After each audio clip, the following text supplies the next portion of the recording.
History is full of dumb reasons to start a war, but this is advanced level dumb.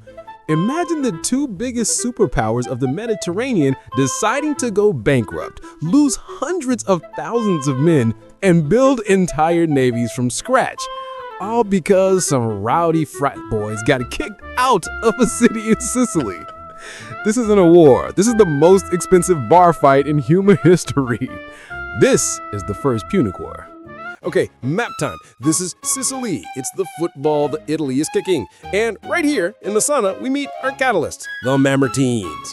Think of the Mamertines as the worst house gets ever. They were mercenaries who, after their contract ended, they stole the city. They kicked out the men and partied. The local big shot, Hiero II to Syracuse, gets fed up and decides to evict them. The Mamertines, being total cowards, panic. So they do the ancient equivalent of sliding into everyone's DMs. They ask both Carthage and Rome for help at the same time.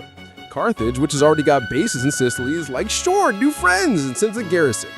Rome, on the other hand, has a moral dilemma. See, Rome just executed a bunch of their own mercenaries for doing the exact same thing, helping the Mamertines at peak hypocrisy. But Sicily is right there. It's rich, and Carthage is on it. The Roman Senate debated and then voted for the most profitable option.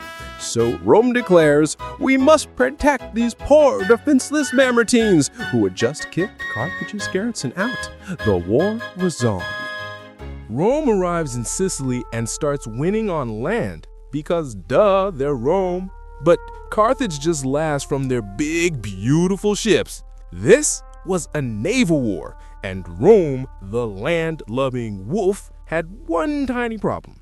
They did not have a navy. Their solution? Pure, unadulterated plagiarism. A Carthaginian quinquereme, the superweapon ship of its bay, conveniently washes ashore. The Romans were like, copy and paste. They took it apart piece by piece and reverse engineered it. They built 100 ships in 60 days. Gotta respect the hustle. But they still didn't know how to sail them. Their first naval battle was a mess. The admiral literally beached his entire fleet. Rome knew they stunk at sea. Their soldiers were fighters, not sailors. So they invented a solution that was both a genius and incredibly stupid. They called it the Corvus, the Crow. It was a 12-meter high boarding bridge with a giant metal spike on the end and mounted to the front of the ship. The plan? Ram a Carthaginian ship, dropped a spike, and let the legionaries charge across. Turn a sea battle into a land battle. It was brilliant, and it was about to go so wrong. At first, the Corvus worked. At the Battle of Mylae, the Carthaginians rode up expecting an easy win and were horrified. Roman legionaries swarmed their ships. Carthage had no idea how to counter this. Rome won its first ever major naval battle. They were a naval power. They got so confident, they built another fleet, a massive fleet, 330 ships. They were unbeatable, invincible, until it rained. See, there's a small engineering problem with bolting a 12-meter multi-ton telephone pole to the front of your ship. It makes it a little top-heavy. In 255 BC, a storm hit, and that genius invention turned their new fleet into the world's most expensive collection of anchors. They lost almost 300 ships and 100,000 men. Not to Carthage, to the weather. This is the single greatest naval disaster in human history. Did they learn? No. They built another fleet with more Corvus planks. And in 253 BC, another storm hit, and that fleet sank too. At this point, Rome had lost more men to bad engineering than to the enemy. Carthage was just sitting back, eating popcorn. Before that first storm, Rome was feeling so cocky they decided to invade Africa and attack Carthage itself. They sent General Marcus Atilius Regulus. Regulus was the definition of overconfident. He won some battles, and Carthage got so scared they offered peace terms. But Regulus's terms were so insulting, so over the top, that Carthage was like, you know what? We'd rather die. So Carthage hired a Spartan mercenary general, Xanthippus, who actually knew what he was doing. He retrained their army and crushed Regulus. Regulus was captured. This is where his story gets legendary. Years later, Carthage allegedly sends him to Rome on parole with a mission. Big allegedly here, folks, but the story is to get.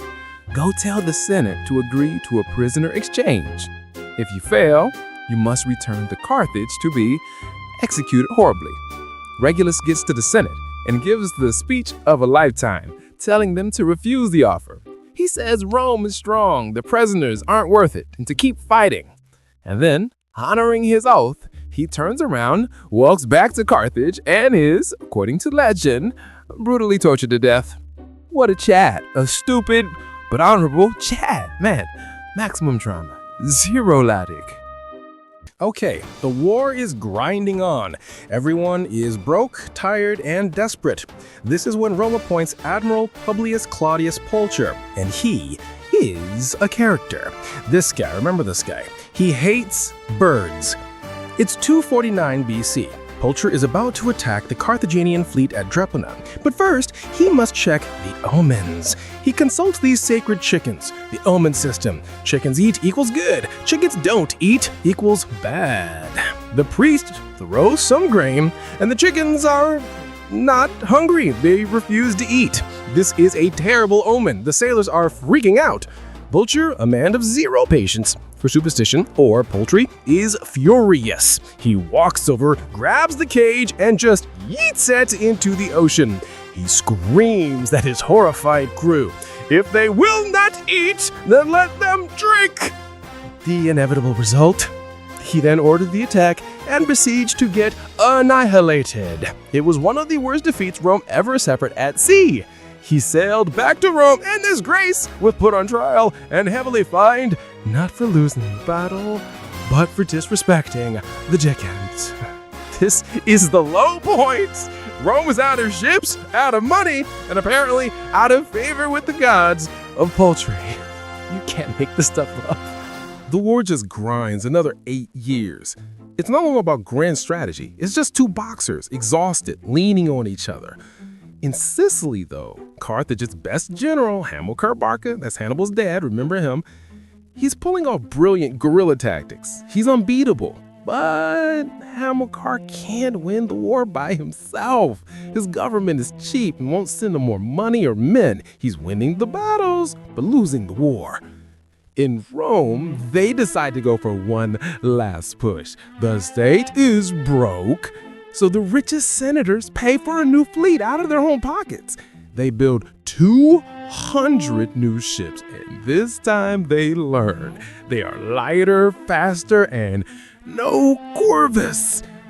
In 241 BC, this new fleet catches the Carthaginian navy at the Aegean Isles.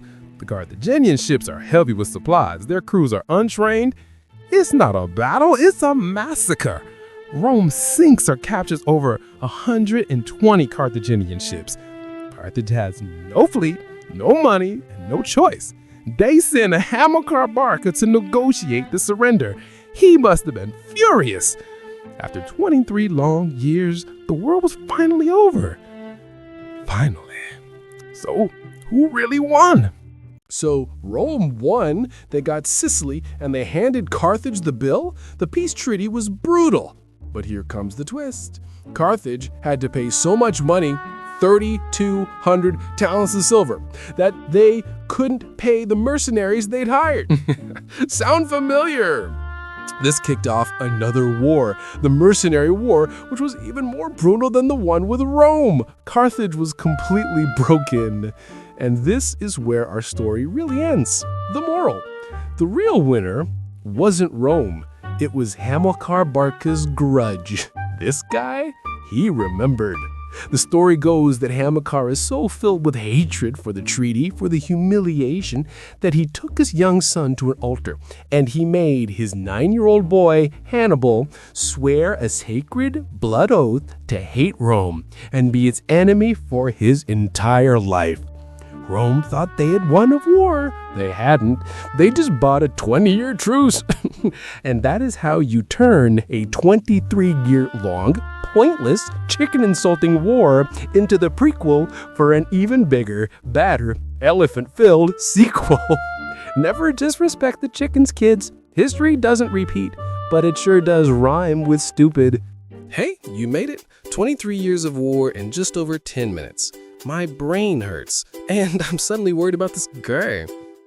If you enjoyed this deep dive in historical chaos, and if you want to see us cover the sequel with the elephants, it would mean the absolute world to us here at the channel if you would support us. You know the drill, but it's important.